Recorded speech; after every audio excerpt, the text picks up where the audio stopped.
श्री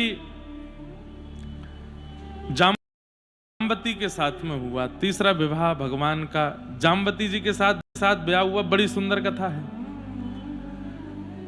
एक सिमंतक नाम की मणि थी जो कि सत्राजित यादव के पास थी। बहुत ध्यान से सुनिए सब लोग, इधर देखो। सिमंतक नाम की एक मणि थी, सत्राजित यादव को सूर्य नारायण भगवान ने प्रदान की थी। वो द्वारिका में ही रहता था सत्राजित। वह मणि 5000 किलो सोना रोज देती थी। भगवान को जब यह बात पता चली तो भगवान ने मन में विचार किया, एक आदमी 5000 किलो सोना रोज, इसका करेगा क्या? अपना पूरा जीवन भी अगर निकाल देगा तो भी इतने धन का कुछ कर नहीं पाएगा। ये तो अति का धन है, और अति का धन बुद्धि विकृत करता है। तो भगवान ने एक पत्र लिख करके सत्राजित से कहा, बहुत सुंदर कथा है, इस कथा को सुनने से कलंक नहीं लगता कभी जीवन में, ऐसा शास्त्रों की आज्ञा है, सिमंतक उपाख्यान। तो भगवान ने पत्र लिख करके सत्राजित को कहा कि ये मणि 5000 किलो सोना देती है, इतने सोने का आप अकेले व्यक्ति क्या करेंगे? एक काम कीजिए, इस मणि को द्वारिका के कार्यालय में जमा करवा दीजिए। इस मणि से उत्पन्न होने वाले सोने से देश का उत्थान, बालकों की पढ़ाई, चिकित्सालयों का निर्माण आदि आदि हम सब अच्छे से करवाएंगे। और रही बात आपकी, तो मणि आपकी है, रॉयल्टी के रूप में जितना आप बोलोगे उतना सोना हम दे दिया करेंगे आपको। लेकिन 5000 किलो सोने का आप करोगे क्या? भगवान की बात भी ठीक थी, कोई बुराई नहीं थी बात में। लेकिन सत्राजित हंसने लगा, मेरी मणि, अब तो दृष्टि द्वारिकाधीश की भी पड़ रही है इस पर, नहीं दूंगा। भगवान बोले, आग्रह एक ही बार करना चाहिए, बार बार नहीं। ये आप लोग भी सीखिए, किसी के पीछे मत पड़ जाए कि भैया हम पे कृपा कर दो, नहीं नहीं ये तो कर दो, ये तो कर दो। नहीं, एक बार आग्रह करो, मान जाए तो अच्छा, नहीं माने तो होने दो जो हो रहा है। ठाकुर जी ने कहा ठीक है, कोई बात नहीं। सत्राजित का छोटा भाई था प्रसेन। प्रसेन ने एक दिन भैया से कहा, भैया जरा मणि दीजिए, मैं गले में पहन करके घोड़े पे बैठ के पूरी द्वारिका में घूम के तुम आऊं। सब लोग कहते हैं मणि दिखाओ मणि दिखाओ, थोड़ा दिखा के आता हूं सबको। जा दिखा के आ। मणि पहना दी, घोड़े पे बैठ करके घूम रहा था। पूरी द्वारिका के लोग, अरे यही वो मणि है, 5000 किलो सोना देती। जैसे ही सत्राजित सबको प्रसेन दिखाते दिखाते थोड़ा वन की ओर गया, तो वन में एक शेर ने प्रसेन को देखा, और उसके गले की मणि देख करके शेर को लगा कुछ खाने वाली वस्तु है, आक्रमण करके उसका वध कर दिया। मणि शेर ने ले ली। थोड़ी दूर जाकर के एक रीछ ने शेर पर आक्रमण करके मणि रख ली और शेर का भी वध कर दिया। शेर का भी वध हो गया। क्या बता रहा था मैं? हाँ, शेर का वध हुआ। हाँ, तो प्रसेन से मणि शेर ने ले ली, शेर से मणि रीछ ने ले ली। लेकिन सत्राजित ने क्या किया? 5 दिन तक जब प्रसेन नहीं मिला, मणि नहीं मिली, तो सत्राजित ने पूरी द्वारिका में हल्ला कर दिया, मेरी मणि पर दृष्टि थी द्वारिकाधीश की। 5 दिन पहले इन्होंने पत्र लिखा था मुझे, मैंने देने से मना कर दिया। अगले ही दिन मेरा भाई मणि पहन करके निकला, तो निश्चित है, मुझे पूरा विश्वास है, द्वारिकाधीश ने मेरे भाई को पकड़ करके बंदी बना लिया है, मणि अपने पास रख ली है। भगवान को कलंकित कर दिया। भगवान पर कलंक लगा, ये तो एक बात, लेकिन पूरी द्वारिका के लोगों ने विश्वास कर लिया, ये आश्चर्य की बात। ठाकुर जी ने मन में विचार किया, अवधवासियों ने श्री सिया जी के ऊपर प्रश्न चिन्ह उठाया था ना, रुक जाओ, द्वापर आने दो, पूरा नगर मुझ पर प्रश्न चिन्ह उठाएगा, मैं अनुभव करूंगा। जो पीड़ा मेरे कारण मेरे जनों को होती है, वो पीड़ा मैं अपने ऊपर धारण करूंगा। आज पूरा द्वारिका भगवान पर संशय कर रहा है। द्वारिकाधीश को देख करके द्वारिका के लोग कहते हैं, इतनी बड़ी सोने की नगरी बना दी, लेकिन लोभ नहीं गया, सत्राजित की मणि रख ली अपने पास छुपा करके। भगवान एक दिन मुस्कुराने लगे और उद्धव से बोले, उद्धव कैसा लग रहा है? उद्धव बोले, भगवान क्या बताएं, पूरी नगरी में आपकी निंदा हो रही है, आपने तो कुछ किया नहीं फिर भी हो रही है। बोले यही संसार है। संसार के लिए मर मिटिए, कुछ भी कर दीजिए, कितना भी निर्माण कर लीजिए, कितना भी आप योग्य से योग्य भाव प्रकट कर दीजिए, लेकिन आपकी एक चूक और संसार पूछने भी नहीं आएगा कि आपने किया था क्या। उसको तो केवल बात बनाने में सुख मिलेगा। ठाकुर जी के ऊपर असंख्य आरोप लगा दिए गए, इन्होंने मणि चुराई है, ये ऐसे। अरे माखन चोर थे, अब माखन से मन नहीं भर रहा है, बड़े हो गए हैं तो मणि चुराने लगे हैं, धन चुराने लगे हैं, संपत्ति चुराने लगे हैं। ठाकुर जी के ऊपर संशय करने लगे सब। भगवान शांत रहे। बंधुओं, एक बात है, वे वजह के प्रश्न यदि आपके ऊपर उठाए जाएं, वे वजह का संशय आपके ऊपर किया जाए, तो उसका एक ही उपाय है, जय हो। हमारे श्री राम मंदिर जिनका दर्शन हम आप सब लोग करके आनंदित होते हैं, ऐसे प्रभु श्री राम, भारत के गौरव, सनातन के गौरव, उन्हें श्री अवध में विराजमान करने में असंख्य योगदान रहे हैं, परंतु विशिष्ट रूप से जिनका योगदान रहा है, ऐसे श्री चंपत राय जी महाराज आज हमारे मध्य में पधारे हैं। उनका बहुत बहुत स्वागत, बहुत बहुत अभिनंदन।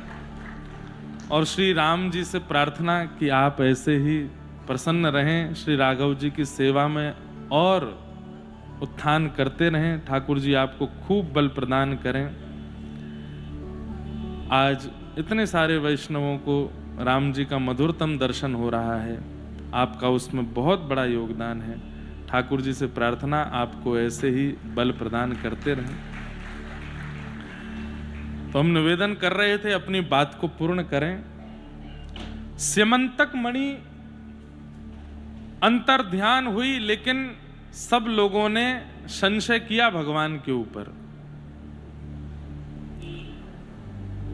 बंधुओं, एक बात याद रखिएगा, यदि आपकी कोई गलती नहीं है, आपने कुछ गलत नहीं किया है, और दुनिया भर के लोग आपके ऊपर प्रश्न चिन्ह उठा रहे हैं या किसी प्रकार का प्रमाद विवाद कर रहे हैं, ठाकुर जी से सीखिए। गलती ना करने वाले का सबसे बढ़िया उत्तर क्या है? मौन। मौन रहो। क्योंकि जिसकी गलती होती है ना, और उस पर जब प्रश्न उठाया जाता है, तो वो अपनी गलती, मेरी गलती नहीं है, उसको साबित करने के लिए हजार प्रमाण प्रस्तुत करता है।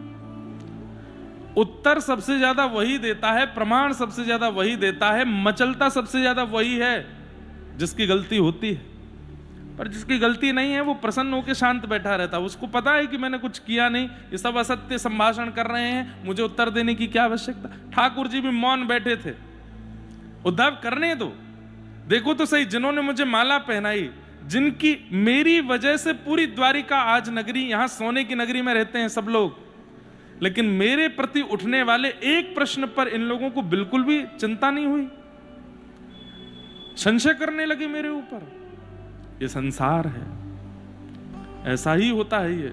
और एक बात बोलूं, ये स्थिति आज नहीं तो कल, कल नहीं तो परसों, परसों नहीं तो अगले दिन पंडाल में बैठे, मुझसे बैठे पीछे तक हर व्यक्ति के साथ ये होगा कि आपने कुछ नहीं किया होगा, पूरी दुनिया आप पर प्रश्न चिन्ह उठा रही होगी।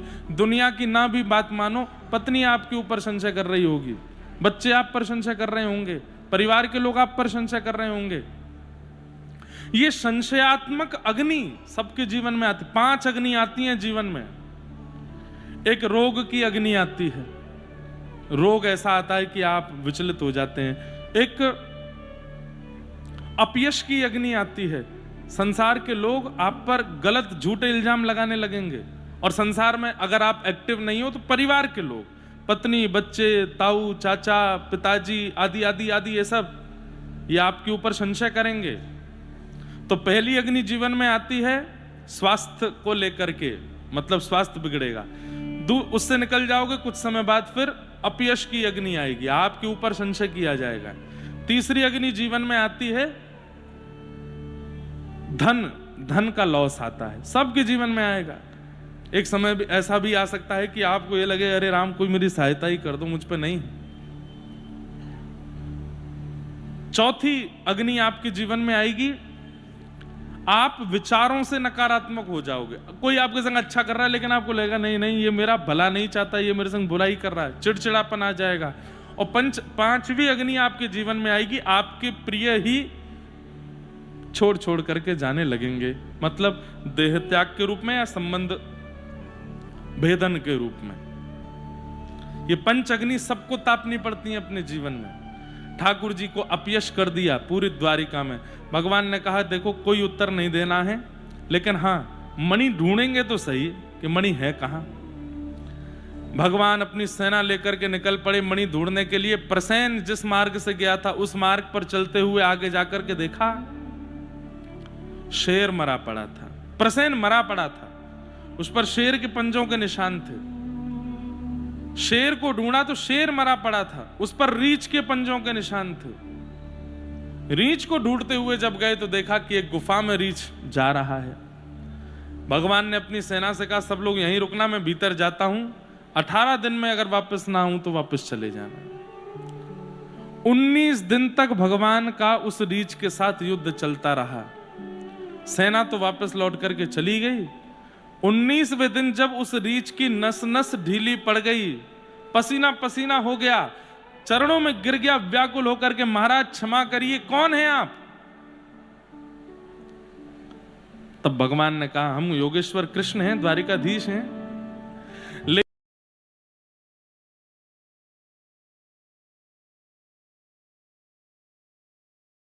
लेकिन भैया ये बताइए 18 दिन तक मेरे बल को सहन करने की सामर्थ्य दुनिया में किसी व्यक्ति में नहीं है, आप कौन हैं जो 19 दिन तक मेरे बल को सह रहे थे? तब उस रीछ ने हाथ जोड़ करके कहा भगवान मैं जामवंत हूं, मैं अमरत्व को प्राप्त हो गया हूं। सतयुग में भी मैं था, जब वराह भगवान प्रकट हुए तो मैंने पृथ्वी की 3 परिक्रमा की थी। त्रेता में तो मैं राम जी की पूरी सेना में था ही, द्वापर में भी मेरा स्थान है। भगवान ने तुरंत हृदय से लगा, रे जामवंत जी बड़े मंगलमय दर्शन हुआ, हमको नहीं पहचाने आप? बोले भगवान आपके दर्शन के लिए तो मैं तरस रहा था, लेकिन बड़ी कृपा हो गई कि आप स्वयं चल करके कुटिया पर आए हैं। मैं क्या सेवा करूं आपकी, कृपा करके बताओ। भगवान बोले अरे ये मणि हमको दे दो भैया, इस मणि के कारण पूरी नगरी में हम पर लांछन लगा दिया गया है कि हमने ये मणि चुरा ली है। और सुनो, गवाही के रूप में या तो तुम चलो या किसी को अपने परिवार से भेज दो जो जाके बता दें कि भाई मणि तुम्हारे पास थी, मेरे पास नहीं थी, ये मणि लेने आए हैं। तो श्री जामवंत जी महाराज मैं तो बहुत वयोवृद्ध हो गया हूं, मैं तो नहीं जाऊंगा, मणि दे देता हूं और गवाही के रूप में अपनी पुत्री दे देता हूं। ठाकुर जी बोले हाँ हाँ जल्दी। बोले सुनिए गवाही के रूप में ले जा रहे हैं, कृपा करके ब्याह कर लीजिए इनसे, मेरी पुत्री से ब्याह कर लो। भगवान बोले एक कलंक हटेगा दूसरा कलंक लगेगा कि इनको इतने मानवों में ये भालू की बेटी मिली थी ब्याह करने को।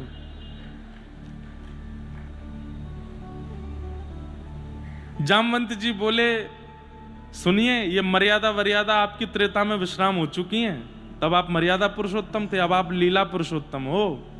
अब तो आपको मेरी बेटी का वरण करना पड़ेगा। और एक हाथ में मणि देकर के दूसरे हाथ में अपनी पुत्री का वरण कर दिया, कन्यादान कर दिया ठाकुर जी का।